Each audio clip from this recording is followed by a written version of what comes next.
satu dengan yang lain, daripada utara ke selatan, daripada timur dan barat.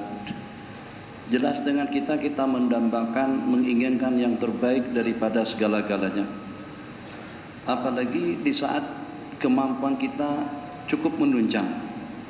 Kita inginkan yang terbaik dengan tempat kediamannya, yang terbaik dengan kendaraannya, yang terbaik dengan pakaiannya, yang terbaik dengan perabotnya, yang terbaik dalam kehidupannya, yang terbaik dalam penghasilannya, usahanya, bisnisnya, ekonominya, politiknya, budayanya, lingkungannya, keluarganya, masyarakatnya.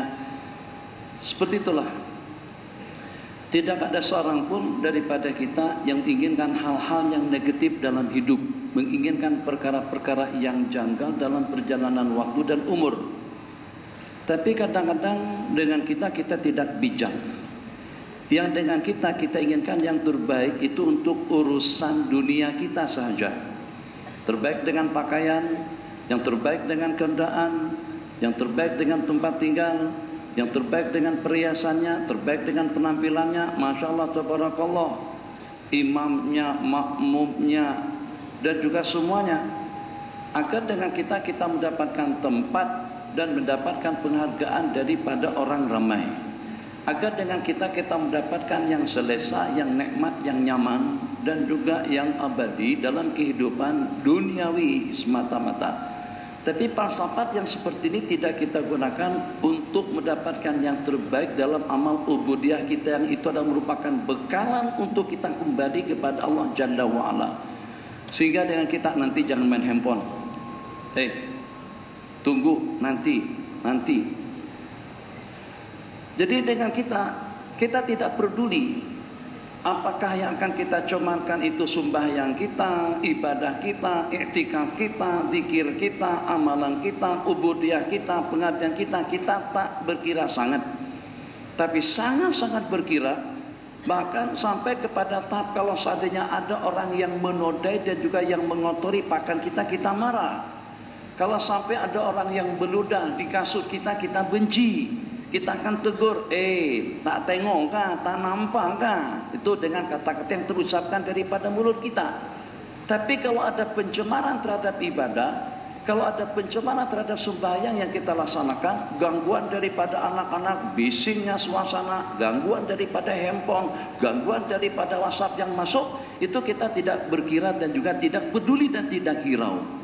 Berarti secara bijaknya itu menunjukkan bahwasanya kita tidak ideal dalam hidup, dan dengan kita tidak bijaksana untuk menuju atau juga untuk mempersiapkan persiapan yang abadi untuk masa depan kita masing-masing.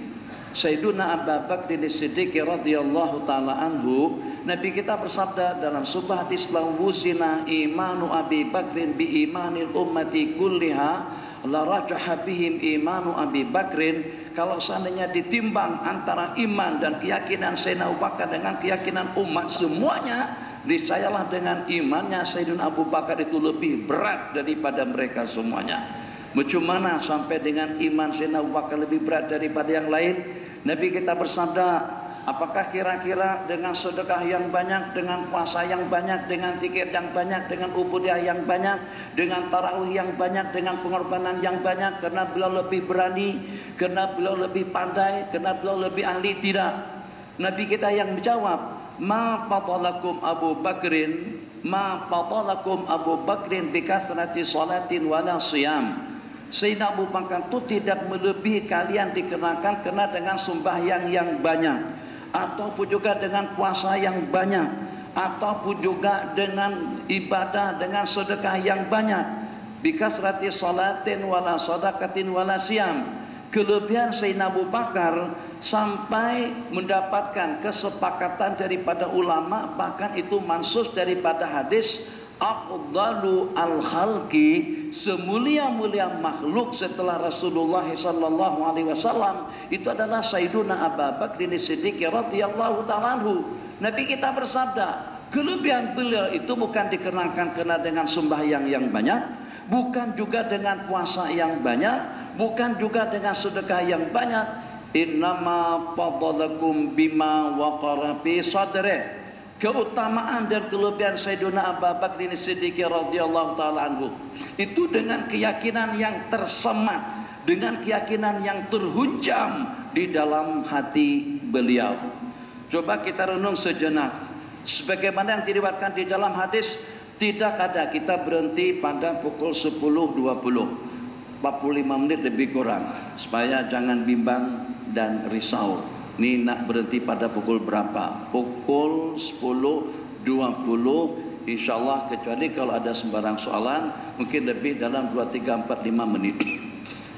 Jadi daripada hadis yang diriwayatkan tentang Sayyidina Abu Bakar As-Siddiq radhiyallahu taala anhu, Nabi kita bersabda, tidak ada satu pemberian dan anugerah Allah yang lebih afdal setelah iman dan yakin itu daripada al-afiyah. Saudara, yang pertama, pemberian yang paling istimewa, anugerah yang paling utama, pemberian yang tidak ada tandingannya daripada Allah itu adalah al-imanu billah, keimanan. Kemudian yang keduanya al-yaqinu, berikutnya al-afiyah, kesejahteraan, kesehatan, keafiatan, afiat daripada penyakit, sehat daripada penyakit, sehat daripada syubhat, sehat daripada yang haram, sehat daripada problem, sehat daripada utang piutang, afiat daripada dosa, afiat daripada perkara yang terkutuk, afiat daripada dosa-dosa besar, afiat daripada segala benda-benda yang negatif. Kita kadang-kadang pandangan tatapan mata kepala kita hanya menatap perkara daripada zahirnya. Kita tidak mempunyai satu keyakinan yang kental di dalam hati sebagaimana yang telah dimiliki oleh Sayyidina Abu Bakar As-Siddiq radhiyallahu taala anhu, di mana dengan keyakinan yang mantap, dengan keimanan yang kuat, maka segala kebaikan, hal-hal yang positif, perkara-perkara yang dianjurkan, amalan-amalan sunat itu tidak akan mungkin kita abaikan dan tidak akan mungkin kita tinggalkan. Kenapa? Sebab karena ada keyakinan yang kental di dalam hati. Kalau kita perasan, tadi selepas kita sembahyang maghrib, imam kita langsung saja baca istighfar dengan Al-Fatihah, ayat kursi tak dibaca, tasbih tahmid takbir tak dibaca, Allahumma ajirni 7 kali tidak dibaca. Itu asbabnya kenapa? Apakah karena tidak tahu, tidak patut kalau imam tidak tahu? Macam juga pada waktu kita sembahyang isya, kita tidak baca ayat kursi, imam langsung berdoa setelah membaca Al-Fatihah.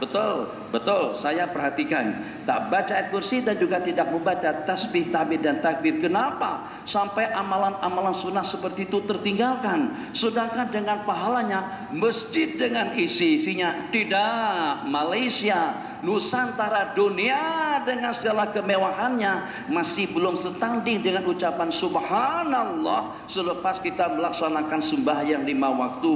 Itu adalah garansi, itu adalah jaminan, itu adalah tasinggo, itu adalah smartek untuk kita menuju surganya Allah Jalla wa'ala. Man qara'a ayatal kursi dubura kulli salatin, apalagi kalau di bulan Ramadan, barang siapa membaca ayat kursi selepas sembahyang 5 waktu, lam yamna'hu min dukhulil jannati illal maut. Tidak ada pencegah, tidak ada penghalang, tidak ada penyekat, tidak ada halangan dan rintangan yang menghalang untuk dia masuk ke dalam surga selain daripada kematian. Kalau dia sudah meninggal dunia, sudah ada garansi dan juga jaminan surga daripada Sayyidina Rasulullah sallallahu alaihi wasallam.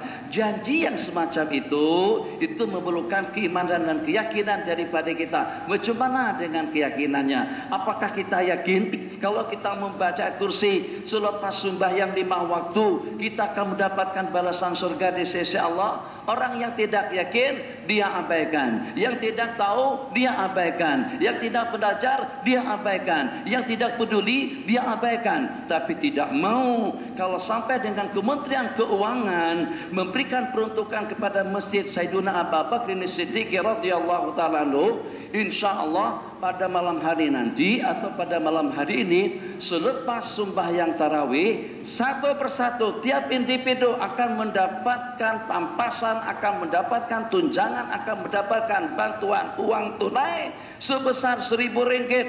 Gara-gara imam terlupa, semuanya komplain kepada Tuan Imam. Kenapa tidak diumumkan? Kenapa tidak diberitahukan? Mam, ini bukan seringgit, ini bukan 5 kopang, ini bukan 2 suku, tidak. Ini 1.000 ringgit. Saya tadi dikenakan kena pengumuman yang saya terima, tapi tidak pasti dalam Facebook. Mengatakan kementerian akan memberikan uang 1.000 ringgit kepada tiap jamaah yang selesai melaksanakan sembahyang tarawih di masjid ini, yang nantinya akan diberikan, akan diagihkan kepada semua jamaah. Kita bawa semua ahli seisi rumah, anaknya, cucunya, cicitnya, menantunya, keluarganya, adik-beradiknya, palungnya, patihnya, matamnya, semuanya. Kenapa? Karena kita ada satu keyakinan yang nanti dengan kita akan mendapatkan habuan daripada masjid sebesar 1.000 ringgit, yang pada saat imam terlupa,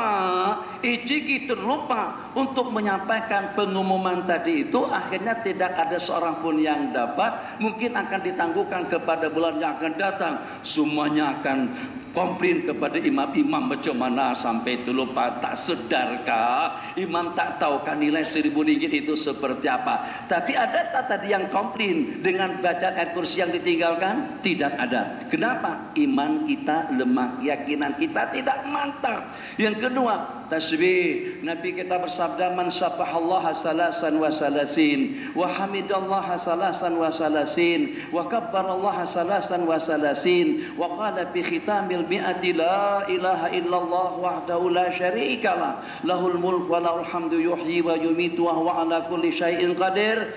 Barang siapa mengucapkan tasbih sebanyak 33 kali, tahmid sebanyak 33 kali, takbir sebanyak 33 kali, dengan penutupnya la ilaha illallah wahdahu la. Amalan kita di kampung, amalan orang-orang tua kita dahulu, amalan generasi dahulu.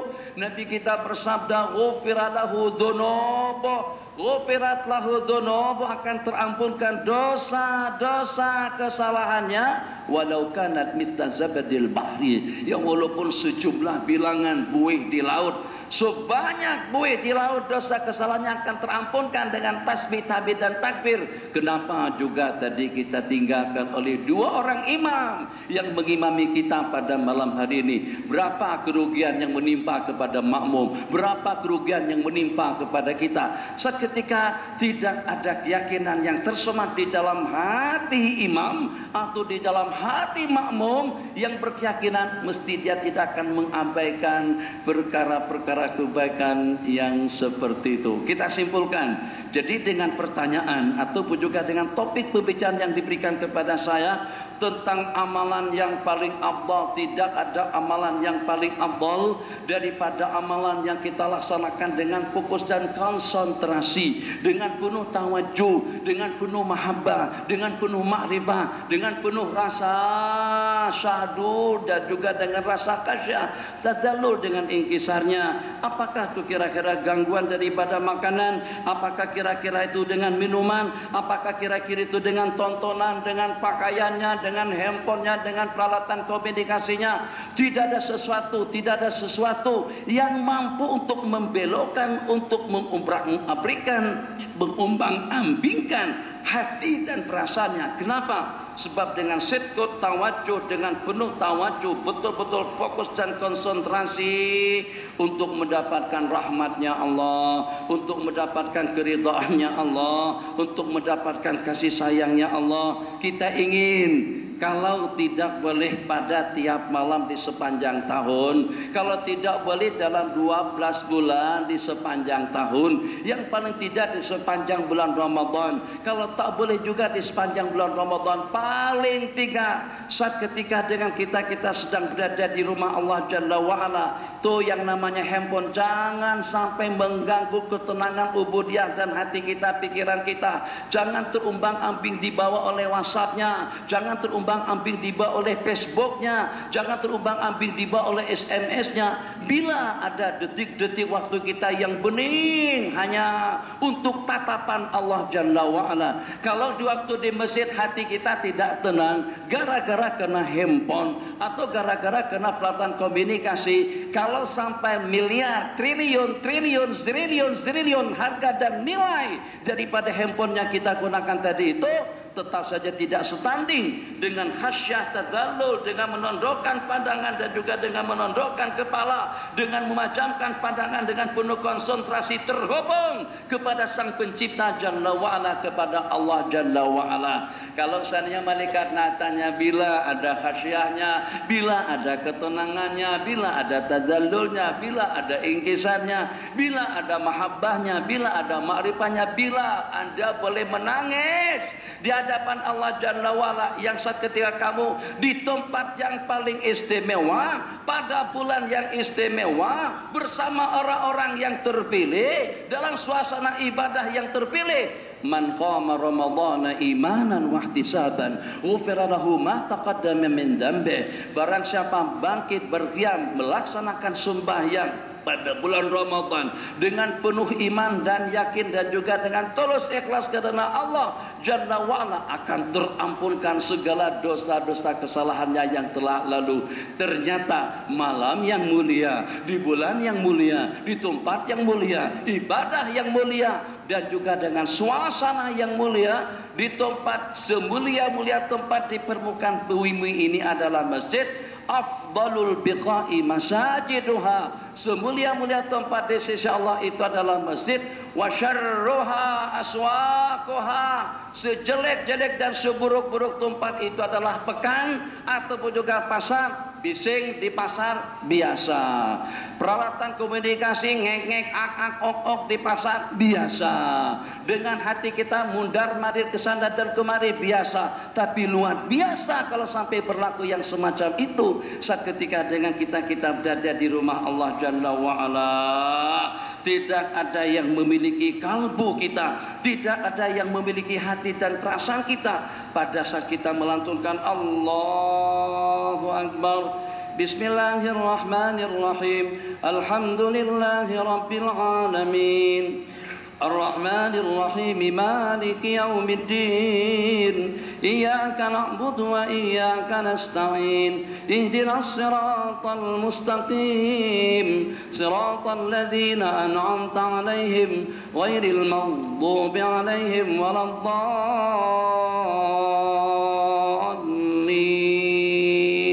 Untuk ucapan amin selepas Fatihah itu saja Nabi kita bersabda, idza wafaqat ta'minu ta'minal malaikati, apabila bersamaan aminnya kita dengan amin para malaikat, ghufira lahu ma taqaddama min dambi, akan terampunkan dosa-dosa kesalahannya. Yang seketika kita fokus dengan sembahyang, dengan zikir dan tasbih, kita tidak peduli, kita tidak peduli WhatsApp ini gegaran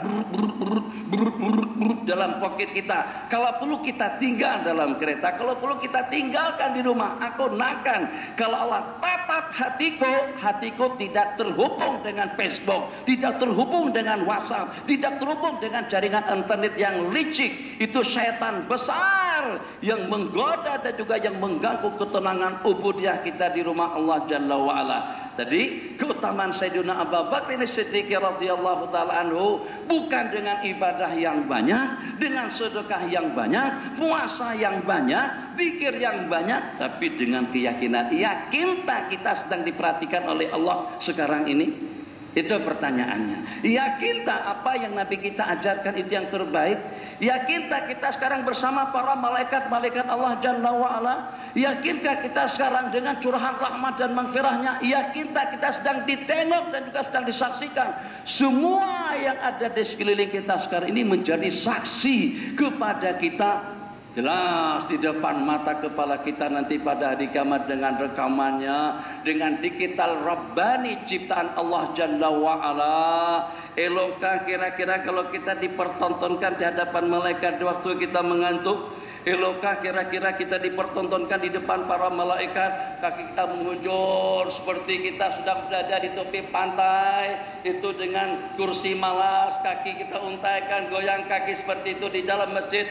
Betutkah dengan kita duduk di depan tuanku? Demi Allah, insya Allah tidak keliru, tidak salah kalau saya katakan tidak ada yang menghunjurkan kaki di depan tuanku, di depan sultan, di depan menteri. Tapi kenapa itu satu perkara biasa kita hunjurkan kaki kita pada waktu kita di dalam masjid? Sebab karena tidak ada keyakinan yang tersemat di dalam hati.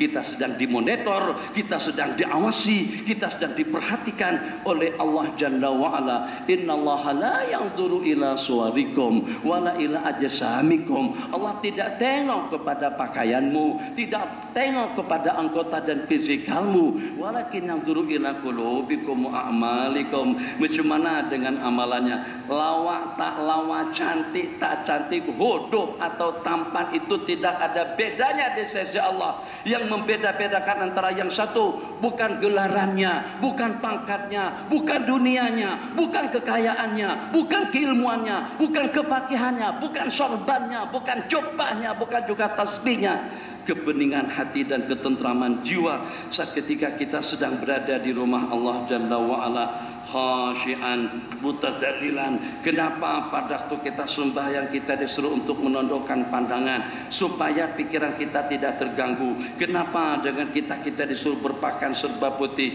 untuk tidak mengganggu orang-orang yang di belakang dengan warna pakaian kita? Kenapa kita disuruh berwangi-wangian di waktu kita pergi ke masjid dan waktu kita berkumpul, supaya tidak keciuman bau-bauan yang tidak sedap, bau-bauan busuk yang tidak nyaman, sebab itu akan mengganggu konsentrasi ketenangan ubudiyah seseorang yang beribadah. Kenapa dengan kita disuruh senyap? Ansitu wastami'u wa ati'u rahimakumullah. Itu sebagian masjid.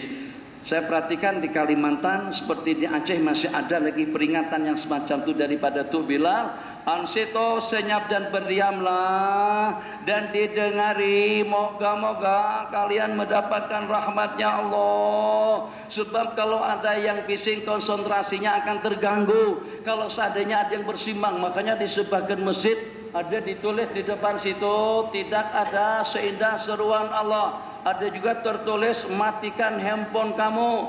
Kemudian garis merahnya disenyapkan. Saya katakan malam tadi bukan begitu. Matikan handphone kamu dan dimampuskan. Sebab kalau setakat diselarkan saja, disenyapkan saja, dia masih bagi isyarat, masih mengganggu. Supaya paham dengan bahasa perbincangan kita sekarang, itu dengan kameramen kita di belakang, itu dengan kamera itu mahal, menyorot saya di sini, tadi mana saya dapat dilihat. Ini dengan TV streaming pun juga mahal, harganya saya rasa dalam 1.000-2.000-an mungkin juga lebih. Kira-kira si pemiliknya atau juga pemilik kancil borok, atau juga yang bawa uang 5 ringgit, atau juga muslimat yang pakai tudung Faridah atau Lenovo, ataupun juga dengan muslimin yang bawa jam tangan, siapa kira-kira diantara daripada kita yang bersedia untuk membuang jam tangannya, atau juga untuk membuang kameranya, atau juga untuk membuang handphonenya, atau untuk membuang cincinnya, atau juga untuk membuang selendangnya, atau juga untuk membuang tasbihnya? Saya bersedia atau buang tasbih? Saya kata minta maaf. Yang walaupun tasbih ini tak mahal mana, tapi hampir beratus-ratus ringgit juga harganya. Memangnya saya sayang lah. Ini kan barang berharga. Kalau sesayang itu kita dengan benda yang binasa atau yang panah, kenapa kita tidak sayang dengan ibadah? Kenapa kita tidak sembahyang dengan zikir? Kenapa kita tidak sayang dengan i'tikaf? Kenapa kita tidak sayang dengan sembahyang yang itu semuanya akan bersama kita nanti di dalam kubur? Itulah bekalan yang akan menyelamatkan kita di sisi Allah. Yang walaupun masuk surga dengan rahmah, Nabi kita bersabda, "Ma minkum min ahadin yadkhulul jannata bi'amali." Tidak ada seorang pun daripada kalian yang masuk surga dengan amalannya. Mereka berkata, "Qalu wala anta ya Rasulullah?" Juga dengan baginda? Ya, justru juga dengan aku. illa ayataghammadani Allahu birahmatih, kecuali kalau Allah melimpahkan rahmat dan kasih sayangnya. Betul, masuk dengan rahmat, tapi asbab kita mendapatkan rahmat itu adalah amal ibadah yang kita laksanakan. Maka mudah-mudahan tersemat satu keyakinan di dalam hati daripada malam hari ini. Tuan Imam Bilal minta maaf. Allahumma salli ala Muhammad, Allahumma salli ala Sayyidina Muhammad, Allahumma salli ala Sayyidina wa Habibina wa Syafi'ina wa Dhufrina wa Maulana Muhammad. Kalau baginda Nabi nak bertanya kepada Tuk Bilal atau kepada kita, tak layakkah aku dengan ucapan Sayyidina pada salat yang pertama? Kalau Perdana Menteri Malaysia saya sebut Najib, apa kabar? Orang Malaysia mesti marah. Dato' Najib Tan Sri, Dato' Sri Najib Perdana Menteri sebut seperti itu, sebab memang itu sebutan beliau.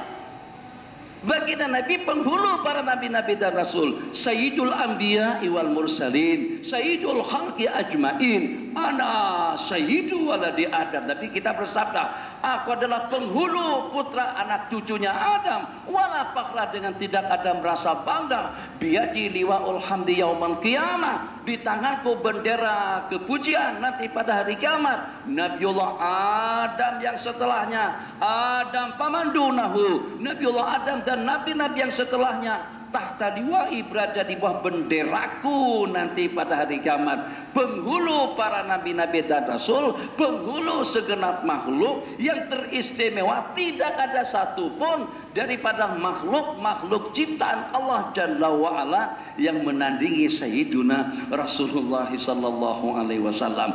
Maka kalau memang kita sudah sepakat beliau adalah penghulu kita, penghulu umat, penghulu para nabi-nabi dan salihin, penghulu para nabi-nabi dan rasul, maka insya Allah saya merayu kepada Tu Bilal daripada malam besok, Allahumma salli ala Sayyidina Muhammad. Yang pertama, Allahumma salli ala Sayyidina wa Maulana Muhammad. Yang kedua, yang penting ada Sayyidina lah sebelum Muhammad, sebab itu gelaran baginda Nabi SAW. Kita nak bagikan penghormatan yang walaupun saya tak kenal sangat dengan Presiden Indonesia, tapi kalau orang sebut Jokowi, ngapain Jokowi datang ke Indonesia? Oh, sebutlah Presiden Indonesia, yang walaupun kita tidak menyokong, yang walaupun kita tidak ada mengenal dengan beliau, tapi tetap juga sebutan sebagai Presiden itu kita sebut Bapak Presiden Indonesia Jokowi bin siapa misalnya. Macam itulah gambarannya. Jadi supaya terasa betul pada saat Datuk, katakan saja dengan ton, Dr. Mahathir ada di sini. Saya kata, "Der, apa kabar, Der?" Terasa kita, cuman ada terasa. Selepas itu baru saya katakan, "Tun, Datuk Sri apa kabar? Mantan Perdana Menteri kita apa kabar?" Oh, baru lega.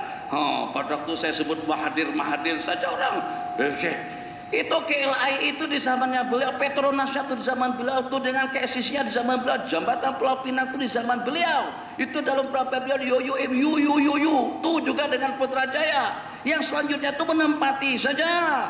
Itu kan lebih kurangnya macam itu lah. Komplain kita kalau nama sebutan itu tidak disebut.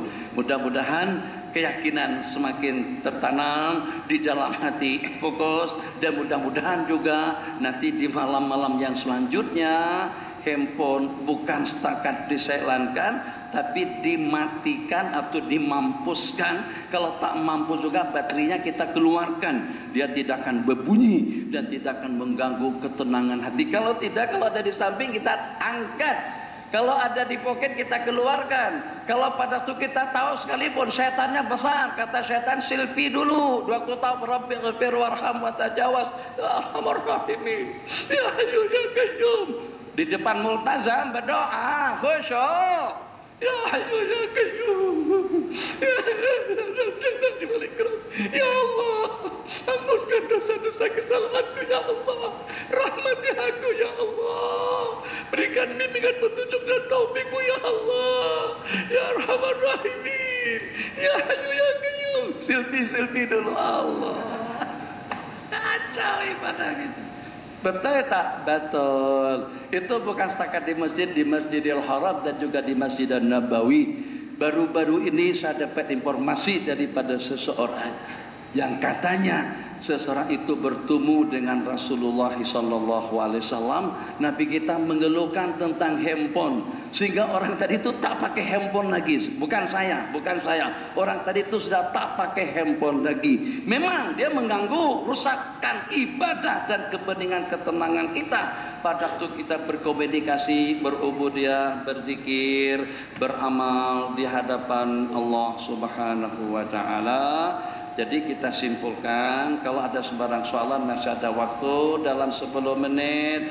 Kalau ada sembarang soalan diajukan sebelum kita melanjutkan sembahyang witir 3 rakaat, 2 tambah 1 sabihis rakaat yang pertama, qul ya rakaat yang kedua, qul huwallahu ahad rakaat yang ketiga.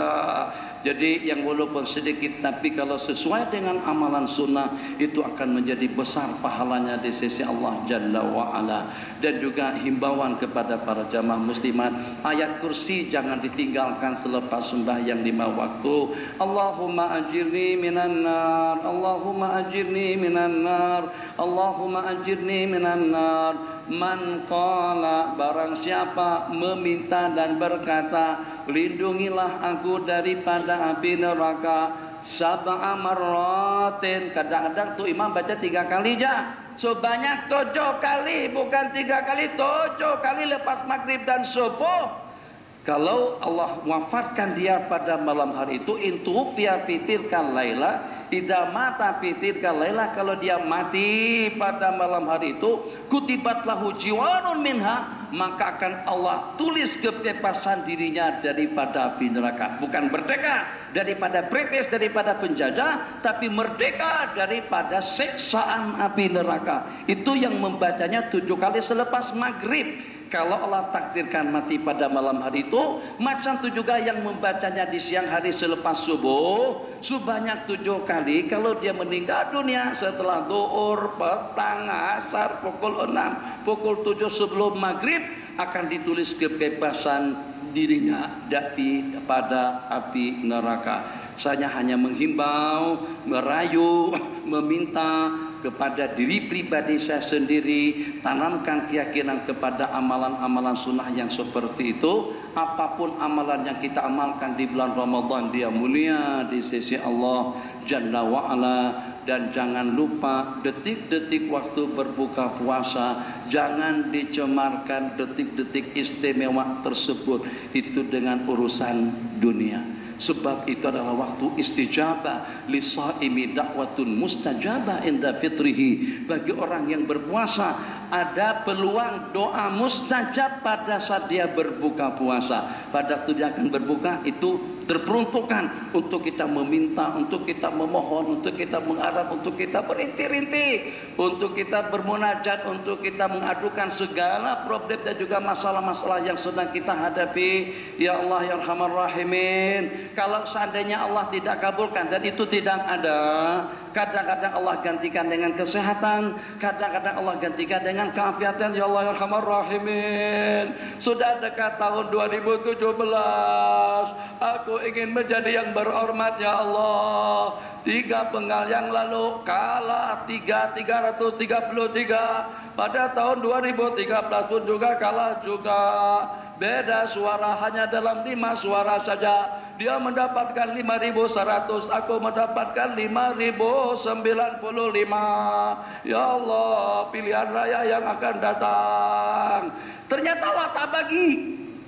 Sampai 2017 Allah tak bagi, tak jadi yang berhormat, tak jadi yang amat-amat berhormat. Kenapa? Sebab Allah Maha mengetahui. Ini sesuainya dengan apa? Minta jabatan, minta politik, Allah bagi anak. Minta anak, minta duit, Allah bagi kesehatan, sehat afiat. Allah bagi duit tak ada artinya kalau dengan badan jasmani kita tidak sehat. Jadi tidak ada permintaan yang sia-sia. Semua yang kita mohon, yang kita minta kepada Allah Jalla wa'ala, Allah kabulkan. Lakin ala ma yuriduhu huwa, la ala ma turiduhu anta. Akan tapi ikut apa yang Allah nak. Seperti apa yang Allah kehendaki, bukan ikut seperti apa yang kita inginkan. Jadi mungkin saja nih yang sudah kawin satu, ya Allah ya Arhamar Rahimin, mudah-mudahan terbuka hati istriku untuk bagi kebenaran aku kawin 2 dan 3 ya Allah ya Arhamar Rahimin. Ya Allah, tak akan hatinya tidak tergugah saat ketika melihat orang yang berpoligami akur, harmoni. Alhamdulillah ya Allah, anugerahkanlah nikmat dan karunia yang seperti itu kepadaku ya Allah. Teringin juga punya istri 2, 3 dan 4. Lahir istrinya pada tahun itu kembar 3 sekali. Daripada 3 istri, Allah gantikan kepada 3 orang anak. Sebab kalau dia dapat 3 istri, dia tidak akan adil. Allah bagikan 3 orang anak, besar manfaatnya. Allah takdirkan yang 3 orang anak tadi itu, yang satu menjadi hafiz, yang satu menjadi alim, yang satu menjadi pakar spesialis bedah yang agamis, yang taat beragama. Itu Allah lebih tahu. Minta duit ya hayu ya qayyum. Tak pernah kunjung datang. Doha. Saban kali melaksanakan sembahyang doha dengan doanya, ya Allah, kalau seandainya masih jauh dekatkanlah, kalau seandainya sedikit banyakkanlah, kalau seandainya haram halalkanlah, wa in kana ba'idan faqarribhu, wa in kana qalilan fakatsirhu, wa in kana haraman fahalilhu. Tapi ternyata tak pernah Allah kabulkan. Allah bagi kesehatan. Sebab yang lebih ideal orang itu sehat afiat. Teman-temannya buah pinggang, yang itu kolesterol, yang itu kancing manis, yang itu darah tinggi, yang itu gemetaran, yang itu tulang sakit belakang. Dia alhamdulillah udah berumur 60-an, tok motor buruk, tapi senantiasa selalu datang ke masjid. Nah sekarang tuan itu 15 kali baru hidup, itu pun meletup lagi, pop, mati lagi, hidupkan lagi. Tapi saban waktu datang ke masjid, saban waktu ada pada saf yang pertama, saban waktu dengan doa dan kumat kamit mulutnya dengan zikir. Itu kita cemburu dengan orang-orang pilihan yang dipilih Allah di rumah Allah, yang menyibukkan diri dengan amalan dunia. Bukan tidak perlu, tanpa dunia akhirat tidak wujud. Dengan perantaraan dunia kita mendapatkan rahmah, dengan perantaraan dunia kita maghfirah, dengan perantaraan dunia kita mendapatkan kedudukan yang tinggi. Tapi jangan sampai dunia menjadi matlamat dan tujuan membelenggu sampai menjajah hati kita, sehingga sampai dengan kita tidak boleh berpisah dengan dunia. Bagaimana kira-kira menurut kita kalau ada dengan seseorang, misalnya saja kawin belum? Sudah, 1, 2, 3, 1 aja. Di petani itu senang kawin 2, 3. Orang Malaysia kalau nak kawin 2 pergi ke sana. Macam mana orang petani dapat 1 aja? Nih, misal, rasanya insya Allah kita sepakat, kalau kita disuruh memilih, kalau kita sudah ada motor, ada kendaraan, dalam waktu yang sama disuruh untuk memilih perempuan, pilih yang mana satu? Abang nak kawinkah atau nak bagi saya motor kedua dan ketiga? Kita ada punya motor. Nak kawinkah? Nih insya Allah bagus, salihah, cantik, seksi, taat, setia, tidak ada bandingannya, Rabi'atul Adawiyah. Misalnya motor sudah ada, kereta sudah ada, jelas kita akan ambil. Bagaimana kira-kira kalau dengan seseorang tadi itu yang walaupun kita sangat-sangat perlukan pendamping hidup, dikatakan semua perempuan boleh menjadi istri, tapi tidak semua istri boleh menjadi pendamping kepada seseorang. Yang pandai meredakan suasana, bagi hati suami jadi sejuk, bagi kita jadi tenang, buat suami jadi merasa bahagia, merasa harmoni dalam kehidupannya. Gimana kira-kira abang sudah kawin? Karena terlampau sayang dengan istri dan itu masuk ke masjid berpegangan tangan, di rumah pegang tangan, di taman pegang tangan, tempat rekreasi pegang tangan. Dalam hati aku pun ada juga istri, tapi tawa semacam itu. Begitu terus digenggam, tangannya digenggam begitu, ke sana kemari, masuk tanda seperti sini, bawah juga. Masuk tanda istri di bawah, masuk restoran istri di peluk. Kenapa? Karena terlampau sayang. Macam tuh kita dengan handphone sekarang ini. Jadi yang walaupun sayang ke istri, tetapi istri bagilah istri duduk di situ, jangan duduk di sini. Dah, istri dipegang tangannya terus-terusan. Coba tengok tuan guru masuk masjid di tangan handphone, di tandas tangan handphone, waktu makan di tangan handphone, waktu pergi di tangan handphone, waktu santai di tangan handphone, waktu tidur di bawah handphone. Itu. Jadi bukan mengharamkan handphone, tidak, tapi takna kalau sampai handphone itu menjajah kehidupan kita sampai kita tidak boleh tenang di rumah Allah Jalla wa'ala waktu sudah habis. Ada soalan? Mudah-mudahan tak ada. Haji silakan. Ada sikit. Bismillahirrahmanirrahim. Assalamualaikum Tuan Guru. Salam untuk berkat. Soalan yang pendek, khusus pada bulan Ramadan. Ya. Bagaimana cara atau kaedah supaya setiap Ramadan kita lalu tahun-tahun ada peningkatan, ada kebaikan yang kita buat?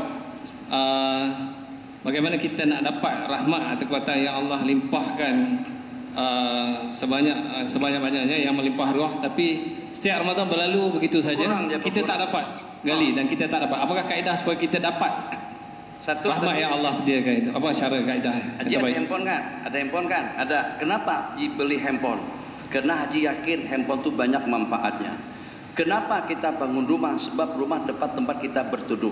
Kenapa dengan kita pada tu kita bawa kereta yang manual, bukan yang metik, yang manual atau motor?